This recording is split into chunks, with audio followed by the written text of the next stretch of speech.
सावन के महीने का नियम, 2 लोटे जल लेकर देवादिदेव महादेव के सामने जाइए। यहां अशोक सुंदरी वाली जगह से दोनों धार एक साथ चढ़ाना प्रारंभ करिए और करते करते वो धार शंकर भगवान के शिवलिंग पर ले जाकर छोड़ दीजिए। ये सावन के महीने के अगर आपने मात्र 7 दिन भी लगातार अगर ये धार आपने चढ़ा ली है तो देवादिदेव महादेव की कृपा से 3-4 महीने में सूचना आपको प्राप्त हो ही जाए। आपके घर के पास में जो शिवालय है भगवान शंकर का एक छोटा सा शिवलिंग है। मानो अगर दिल से तुमने मान लिया कि ये केदारनाथ है, दिल से तुमने मान लिया कि ये महाकाल है, दिल से तुमने मान लिया कि भीमा शंकर है, दिल से तुमने मान लिया कि ये मल्लिकार्जुन है, दिल से तुमने मान लिया कि विश्वनाथ है। जिस दिन तुम्हारा मन पर जा, श्रावण के महीने में जब तुम 2 लोटा जल चढ़ाने के लिए जाओगे,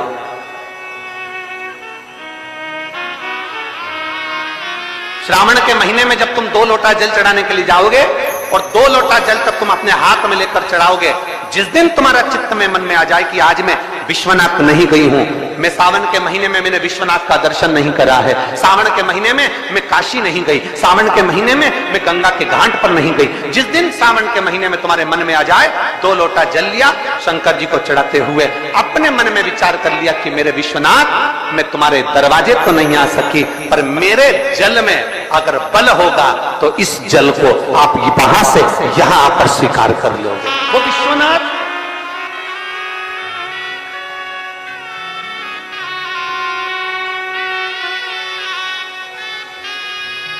पहला दिन लगे 2 लोटा जल चालू कर दो।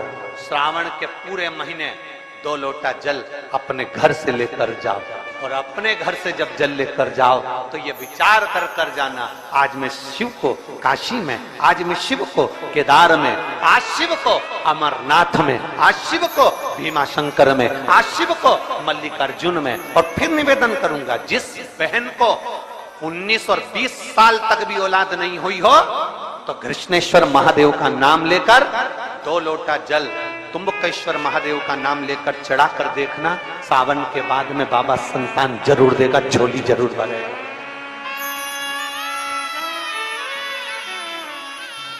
कहीं नहीं जाना, अपने नजदीक में, अपने घर के पास में, अपने मोहल्ले में, अपनी गली में, अपने चौराहे पर, अपने घर के पास में जो शिवालय हो, जो शंकर का मंदिर हो, वहां जाओ, 2 लोटा जल समर्पित करो और फिर निवेदन करूंगा, जल से ज्यादा जरूरी है मेरे भोलेनाथ जी के मंदिर की सफाई करना। अब कीचड़ चालू हो जाएगा, पानी चालू हो जाएगा, सावन का महीना चालू हो जाएगा, अपने साथ एक कपड़ा लेकर जाओ, बाबा के मंदिर को पूरा साफ कर कर, बाबा के शिवलिंग का स्नान कर कर, बेलपत्र निर्माल्य जितना पड़ा है उसको उठाकर कहीं विसर्जन के लिए, किसी नदी तालाब बावड़ी में नहीं, किसी कुएं में नहीं, निर्माल्य तालाब में, नदियों में, बावड़ी में डालने के बाद वो निर्माल्य सड़ता रहता है, नदी नाले का पानी सूखता रहता है, उसमें कीचड़ इकट्ठा हो जाता है। उस निर्माल्य को इकट्ठा करो, गाड़ी में भरो, किसी एक खड्डा खोदकर वहां दबाकर उसकी खाद तैयार करो और बाद में बेलपत्री के वृक्ष के नीचे उसको डालते रहो। पर ध्यान रखना कि निर्माल्य हमें नदी तालाब बावड़ी कुएं में नहीं डालना, महादेव से कहना नहीं आता। तब हम क्या करें? तो शिव महापुराण की कथा बड़ा सुंदर बात कहती है कि जीवन में कितनी भी तकलीफ हो, कितना भी कष्ट हो, कितना भी दुख हो, जब हम एक बेलपत्र लेकर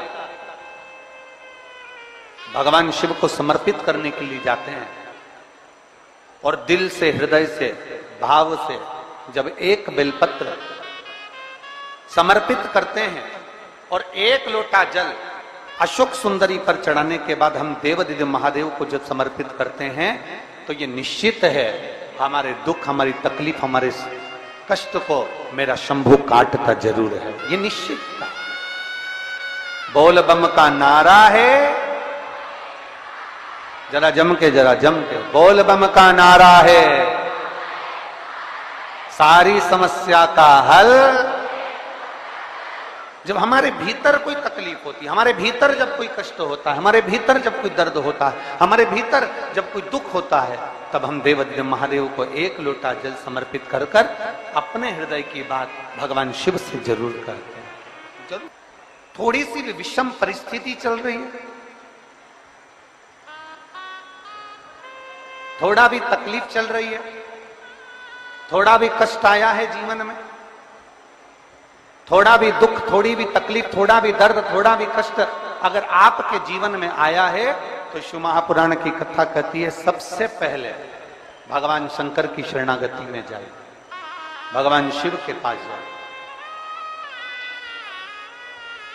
सबसे पहले भगवान शिव के पास पहुंचे और भगवान शंकर के पास जाकर अपने हृदय से, अपने दिल से, अपने मन से, अपने भाव से भगवान शिव को अपने मन की बात देवादिदेव महादेव को कहना प्रारंभ।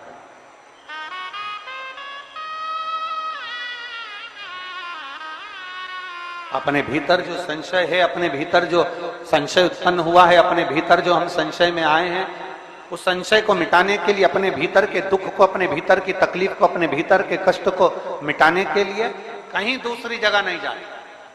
शिव महापुराण की कथा कहती है अगर जीवन में दुख भी आया है, तकलीफ भी आई है, कष्ट भी आया है, पड़ोसी के यहाँ रिश्तेदारों को, नातेदारों को, कुटुंब को, कबीले को जाकर कहोगे, वो दुख मिटने वाला नहीं, वो संशय समाप्त होने वाला नहीं, वो तकलीफ समाप्त होने वाली नहीं, वो दुख समाप्त होने वाला नहीं है। अगर जीवन में संशय आया है, जीवन में अगर तकलीफ आई है, जीवन में अगर कष्ट आया है, तो हमें शिव की शरणागति ग्रहण कर लेना चाहिए। एक लोटा जल हाथ में लेकर भगवान शिव से अपने दिल की बात, अपने मन की बात भगवान शंकर को जरूर जाकर कहना चाहिए। कर रहे हो ये आपके ऊपर निर्भर करता है। मां, महात्मा और परमात्मा,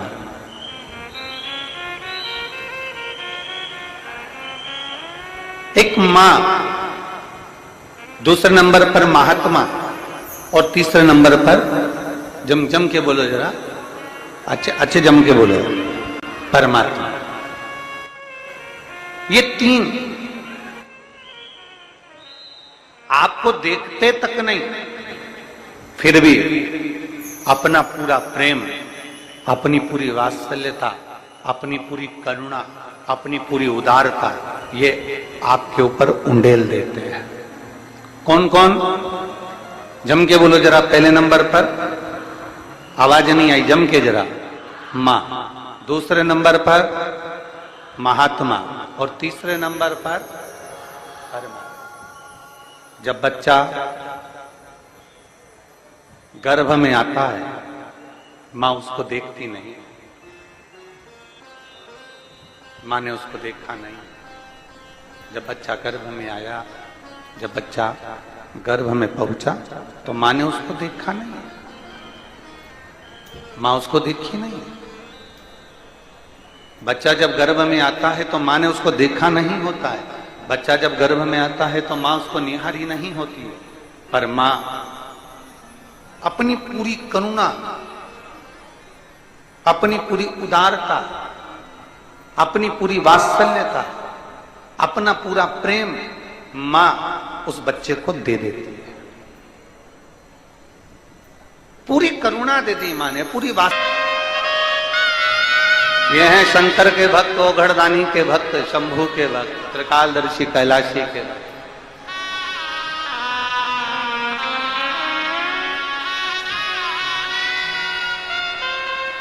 अपने नेत्रों से दर्शन करते रहते हैं। भगवान ब्रह्मा अपने नेत्रों से दर्शन करते रहते हैं, पर शंकर जी के नेत्र बंद रहते हैं, शिव जी के नेत्र बंद रहते हैं। शंकर भगवान समाधि में डूबे रहते हैं, शंकर भगवान समाधि में लीन रहते हैं। तो कई लोग, कई जिनके मुख में जो आता है, जिनके विचारों में जो आता है, वो कह देते हैं कि शंकर जी की आराधना नहीं करना चाहिए, क्योंकि शंकर तो समाधि में डूबे रहते हैं, वो तो देखते ही नहीं है। पर उनको समझाना यह है कि नानू मां का चरित्र कह रहा है कि नानू मां के पिता मछली पकड़ने का जाल बनाते हैं और ध्यान नानू मां पर रहता है। एक पनिहारन पानी को लेकर जाती है, सिर पर हंडे पर हंडा, मटके पर मटका, मटके पर मटका, मटके पर मटका रखती है, चलती जाती है, पड़ोसन से बात करती है, पर ध्यान मटके पर रहता है। एक माँ अपने बच्चे को लेकर बाजार में जाती है, सामान कितना भी खरीदे पर बच्चे पर ध्यान रहता है। एक पिता अपने काम में ध्यान देता रहता है, उसी तरह मेरा ओगढ़धानी भले नेत्र बनकर कर समाधि में डूबा हुआ हो, पर जो एक लोटा जल चढ़ाता है मेरे शंकर का ध्यान उस पर बना ही रहता है। वृक्ष लता से स्नान कराऊंगी, ये अपने भीतर एक संकल्प अपने भीतर लेना है कि श्रावण के महीने में हमें शिव को कैसे रिझाना है, शंकर को कैसे प्रसन्न करना है, शंकर को कैसे प्रकट करना है। शंकर को देव अधिदेव महादेव को पकड़ने का जाल इंसान नहीं बना सकता, वो तो शंकर देव अधिदेव महादेव किसी के दिल में आकर बैठ जाते हैं तो वो हृदय के जाल में शंकर को पकड़कर अपने दिल में बिठा लेता है। कोई कोई लिंग के सम्मुख में सत्य बोला है। घर में जब शुभ आयोजन होगा, घर में जब शुभ शकुन होगा, घर में जब शुभ कार्य किया जाएगा, घर में जब वंश की वृद्धि हो रही होगी, घर में कोई नया मेहमान आ रहा होगा, घर में कोई आतिथ्य हो रहा होगा, कोई नया मुहूर्त हो रहा होगा, तब हे नारायण आप सत्य बोले हो, इसलिए आपकी पवित्र पूजन प्रत्येक घर में पूर्णिमा, अमावस्या, एकादशी, द्वादशी, संक्रांति आदि का दिन आपके इस स्वरूप की पूजन पूरा ब्रह्मांड करेगा और आपको लोग सत्यनारायण भगवान के नाम से पुकारेंगे। बोल सत्यनारायण भगवान की। इसीलिए स्कंद पुराण का रेवा खंड कहता है, इसलिए हमारे यहाँ जब सत्यनारायण भगवान की हम कथा श्रवण करते हैं, प्रथम अध्याय पूर्ण होता है, द्वितीय अध्याय पूर्ण होता है, तो विद्वान ब्राह्मण जन कहते हैं इति श्री रेवा खंडे प्रथम अध्याय। तो ऐसा रेवा खंड में से भगवान सत्यनारायण के सुंदर स्वरूप का वर्णन आता है, शिव महापुराण में से भगवान सत्यनारायण के स्वरूप का वर्णन आता है, भगवान शिव की पवित्र कथा का वर्णन आता है, भगवान शंकर के सुंदर स्वरूप का वर्णन आता है, और भगवान नारायण का एक नाम सत्यनारायण है। महीने, 2 महीने, 3 महीने, 6 महीने, 4 महीने, 8 महीने, 10 महीने, 12 महीने में एक नियम बना लो कि हमारे घर में हम सत्यनारायण भगवान की कथा किसी ब्राह्मण जन को बुलाकर करवाकर यज्ञ ग्यारी करवाकर अपने जीवन को सार्थक बनाएंगे, क्योंकि सत्यनारायण की कथा भी शिव की कृपा के आनंद में होती है। कहते हैं जहां सत्यनारायण की कथा होती है वहां शंकर की भी कृपा नित्य बनी रहती है, क्योंकि शिव ने ही तो उपदेश दिया है।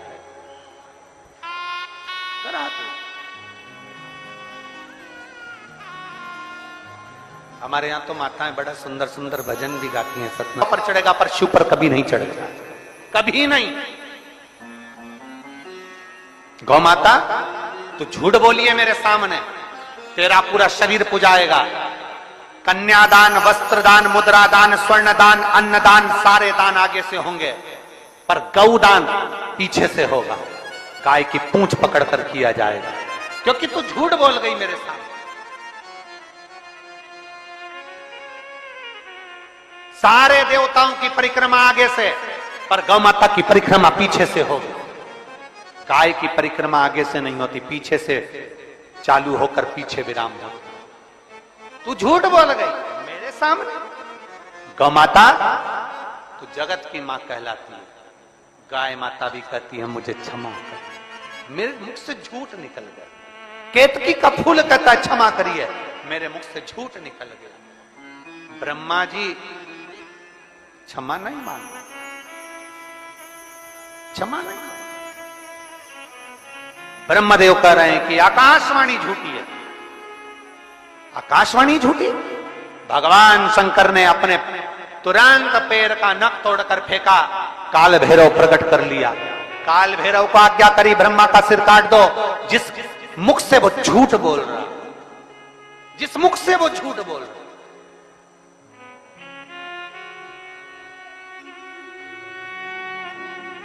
ब्रह्मा जी के सम्मुख में काल भैरव प्रकट हो गए।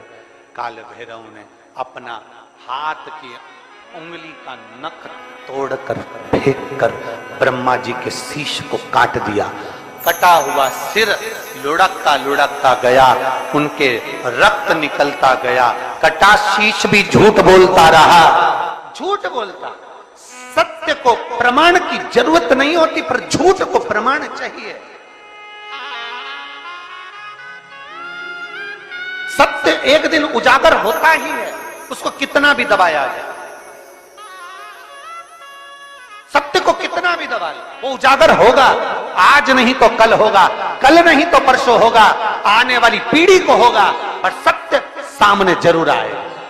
सत्य को कोई नहीं दबा सकता, चाहे दुनिया में कितना भी प्रपंच रच लो, चाहे दुनिया में कितना भी पाखंड रच लो, सत्य को दबाने के लिए तुम सारी पूरी जिंदगी निकाल देना, पर एक दिन सत्य सत्य होता है और सत्य दुनिया के सामने आता जरूर है। दब नहीं सकता, दम नहीं। कितना दबाओगे, सत्य को कितना झुकाने का प्रयास करोगे, सत्य को कितना दबाने का प्रयास करोगे। सत्य सम्मुख है, जिसके तट पर उत्तर प्रदेश की गवर्नमेंट ने बड़े बड़े बोर्ड लगा कर रखे हैं, ये कर्मनाशा है, इसमें हाथ ना लगाइए, ये कर्मनाशा है, इसमें अगर कोई इसके पानी का छींटा भी लग जाता है तो 7 पीढ़ी में किया गया पुण्य छिन्न हो जाता है। ऐसी कर्मनाशा नदी जिस पर पक्षी भी अपनी चोंच में जल नहीं भरता, जिस नदी का जल एक श्वान भी नहीं पीता, वो कर्मनाशा आज भी बहती है और बड़े बड़े बोर्ड लगे हैं। इस कर्मनाशा नदी का स्पर्श ना किया जाए। विद्वान, चतुर, संत, साधु, सन्यासी, तपस्वी उस कर्मनाशा नदी को कभी पार भी नहीं करते, क्योंकि कर्मनाशा के जल का छींटा लग गया तो हमारी पीढ़ी दर पीढ़ी में किया गया पुण्य समाप्त हो जाता है। कर्मनाशा आज भी जो ब्रह्मा जी के